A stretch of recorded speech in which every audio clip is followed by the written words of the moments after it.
सच का जहां। Chairman Korangi town Mohammad Naeem Sheikh ने कहा है कि किसी भी कौम की तरक्की और खुशहाली का इन्हिसार मायारी तालीम पर होता है और इसी मकसद के तहत कोरंगी टाउन में स्कूलों की इमारतों को बेहतर बनाने और मायारी तालीमी सहूलियात की फराहमी के लिए मरबूत इकदाम किए जा रहे हैं।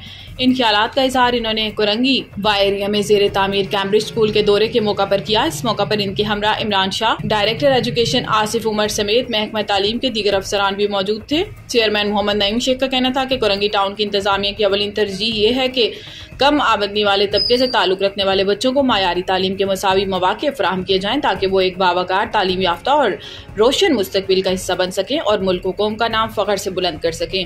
कोरंगी टाउन इंतजामिया इस मकसद के लिए तमाम तर वसाइल बेकार लाते हुए हर मुमकिन इकदाम उठा रही है।